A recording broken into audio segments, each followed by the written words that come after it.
엄마 아빠 모두 알고 할아버지 할머니 시터니까지 우리 동네 어린이병원. 어린이병원.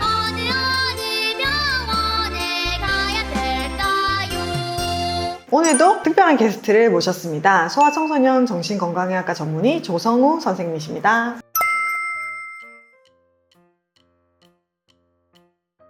안녕하세요. 반갑습니다. 너무나 영광이고 감사합니다. 네, 저희 와이프가 엄청난 애청자, 구독자입니다. 네, 구독자분이시구나. 저희 채널을 보시는 이유가 지금 육아를 하고 계시잖아요. 네. 저희 딸이 25개월. 선생님도 아들이 있지 않으세요? 네, 저희 아들은 42개월.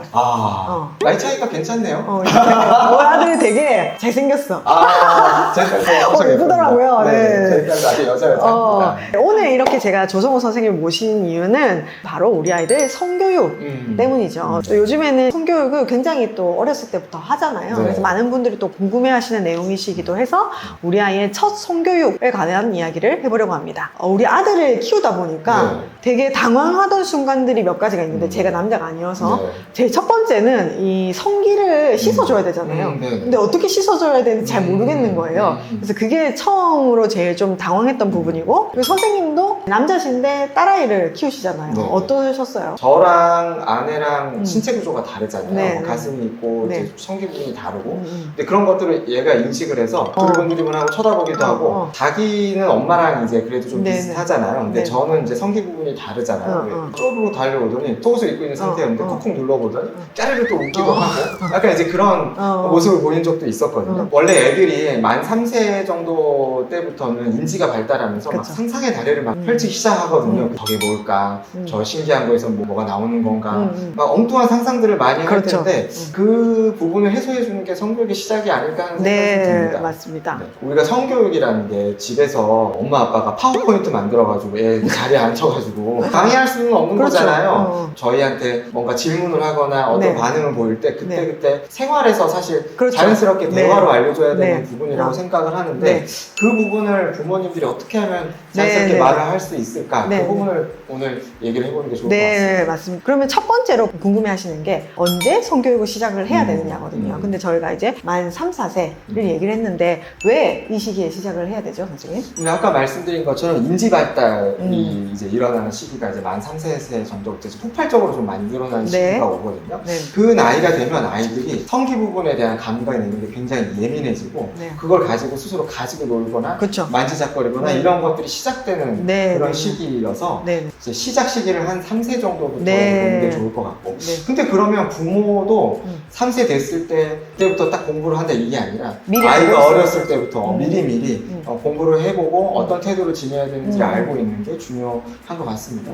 그래서 만 3, 4세가 되면은 남성과 여성을 구분할 수가 있고 TV나 책에서도 자신을 남성이랑 좀 더 동일시하고 또 여자아이는 여성이랑 좀 더 동일시하면서 그 역할을 배우는 시기이기도 하고요. 또 하나는 이제 제 생각에는 그 배변 훈련을 하는 시기가 이제 만 2세 이후부터 이제 시작되잖아요. 배변 훈련을 하다 보면 당연히 이제 성기에 관심을 가지게 되니까 자연스러운 이 과정 속에서 성기나 성 역할을 교육을 할 수 있는 환경이 아이도 준비가 되고 환경적으로도 준비가 되는 그런 시기인 것 같습니다. 첫 성교육할 때 제일 가르쳐야 될 첫 번째는 그 신체 교육이겠죠. 배꼽, 뭐 팔꿈치, 눈 이런 거 가르쳐 주는 것처럼 이 명칭과 부위에 대해서도 교육을 하는 게 좋을 것 같습니다. 애들 눈높이에 맞춰서 발달 단계에 따라서 맞춰서 해주는 게 중요하다고 생각하고 이제 아이들이 이제 익숙하게 여기는 매체나 수단을 사용하는 게 좋다고 생각합니다. 그림책 같은 것들 이용해서 상당히 많이 나오죠. 교육을 하는 게 더 좋을 것 같아요. 그래서 뭐 여기 저희가 책을 이제 몇 개 가지고 와봤는데 소중해 소중해 나도 너도 소중해 뭐 이제 이런 책들이 있는데 이렇게 그림을 이제 펼치면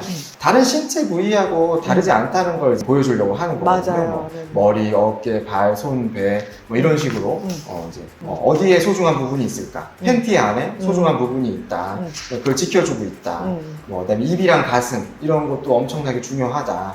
음경, 엉덩이, 음순 이런 것들, 명칭 이런 것들도 알려주고요. 그리고 내 몸에 소중한 특별한 곳을 손대는 거는 함부로 하면 안 된다. 누구도 들여다볼 수 없다. 이런 것도 이제 그림책으로 이게 나와 있어서 부모님이랑 아이가 그림책 읽으면서 같이 얘기해 볼 수 있는 좋은 자료인 것 같아요. 말씀하신 것처럼 이게 평소에 그냥 접하던 매체이기 때문에 아이도 엄마도 좀 거부감이 없을 수가 있죠. 제가 또 도서관에 가서 본 게 팬티 속에 뭐가 있을까? 이런 책이 있었어요. 신체 그림을 다 보여주면서 이 자궁이랑 이 안쪽 뭐 고환이랑 뭐 이런 것까지 다 그림이 나와 있어요. 그래서 요거는 사실은 조금 더 나이가 있는 친구들한테 더 적용을 해볼 수가 있겠죠. 이게 이제 저희 아들이 4살인데 어린이집에서 이제 교육을 이제 받고 오잖아요. 뭐 안전교육, 소방교육 이런 거 받고 오면은 뭐 예를 들면은 어떤 날은 낯선 사람이 아이스크림을 사준다고 하면은 어떻게 해야 되지? 안 돼!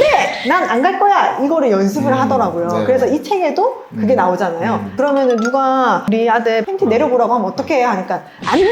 또 이렇게 하더라고요. 굳이 무섭게 하거나 공포스럽게 할 수는 없지만 다른 안전교육과 똑같은 방식으로 이렇게 하면 좋을 것 같다는 생각이 들었어요. 맞습니다. 이게 아까 이제 제가 살짝 읽고 넘어갔는데 여기 보시면 만약에 누가 팬티 속 좀 보여줄래? 라고 하면 이라는 이런 부분이 있는데 보여주거나 함부로 다른 사람이 만지도록 허락하지 않는 거, 경계를 말하는 그런 의미거든요. 내 몸에 대한 부분은 내가 알아서 한다, 내 의사대로 한다 라는 개념이고, 이게 조금 더 확장이 되면 기본적인 인권이랑 좀 연결이 되는 부분이고, 이제 신체적인 거에 대한 부분에 머무르지 않고 사실 정신적인 부분으로 이렇게 확장이 될 수도 있죠. 집에서 예를 들면 엄마도 혹은 아빠도 그런 거에 대한 연습을 해볼 수도 있어요. 애가 어느 정도 컸는데 계속 엄마의 중요한 부분을 만지려고 하거나 아빠의 중요한 부분을 만지려고 하거나 뭐 이제 그렇다고 했을 때 이렇게 하면 엄마나 아빠 기분이 안 좋다. 완곡하게 이제 거절하는 법을 알려줘야 되고, 아이도 그런 거절에 대해서 받아들일 수 있게 좀 도와주는 것도 좀 필요한 것 같아요.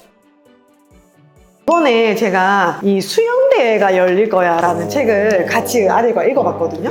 윌리가 수영대회를 이제 여기서 하는 거죠. 브라운 아저씨 은경안에서 이렇게 수영대회를 해가지고 1등을 해서 여기 도착을 해서 또 조이를 만난 거예요. 그래서 이 내용이 이렇게 애기가 되는 이런 내용이 나왔어요. 근데 요거는 아직까지 좀 잘 이해를 못 하더라고요. 이 아이들이 그림책을 전부 다 이해해서 꼭 보는 건 아니잖아요. 그래서 이런 걸로 시작을 하다가 그 이후에는 조금 더 자세히 나온 것도 시도를 해볼 수가 있고, 이제 아이가 얼마나 받아들이는가에 따라서 이제 조율을 하시면 될 것 같아요. 4세, 5세 막 이 정도 되면 혼자 상상의 나래들이 막 뭉게 되면서 되게 좀 독특하게 좀 상상을 하는 것 같습니다. 뭐 제대로 정말 설명을 해주지 않으면 옛날식으로 이렇게 뭐 황새가 물어다줘서 다리 밑에서 주워왔어 이런 식으로 표현을 하게 되면 정말 그렇게도 생각을 하거나 부모님이랑 나랑은 별 그런 직접적인 연관이 없는 건가? 이렇게 생각을 하기도 하는 것 같아요. 맞아요. 뭐 부모가 성에 대해서 너무 거부감이 심하거나 혹은 또 정확히 전달해야 된다는 강박관념이 있거나 이런 것들 모두 다 사실은 좀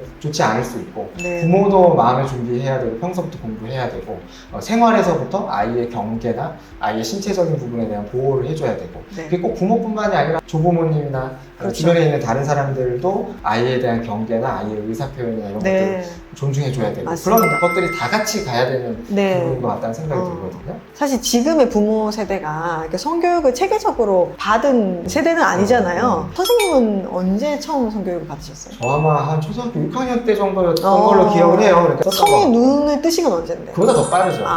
초등학교 굉장히 지금 눈빛이 초등학교 4학년? 뭐 요쯤부터 조금 이렇게 생각들이 좀 많아졌던 것 같고, 실제로 성교육이 일어난 거는 초등학교 6학년이나 중학교 정도였던 것 같아요. 그렇구나. 성교육을 할 때 비디오 틀어주고 했었거든요. 그때 되게 기억에 남는 건 낙태에 대한 얘기만 많이 낙태? 낙태를 하면 안 된다. 낙태는 되게 비윤리적이다. 이런 좀 잔인한 그런 것들이 많이 나왔었던 기억이 있는데, 당연히 분위기가 그렇게 좋지 않았죠. 그 이후에 성교육들도 어렸을 때 했어야 되는 생물학적인 거에 대한 그런 교육들이어서 이미 뭐 중학생들이 뭐 그거 모르나요? 사실 오히려 별로 큰 도움은 안 됐었던 기억이 좀 있어요. 학교에서도 사실 성교육을 하고 할 텐데 기본적인 성교육이 가정에서도 어느 정도는 이루어져야 되는 거 아닌가 생각도 좀 들었고요. 그러면은 오늘 얘기를 좀 종합을 해보면,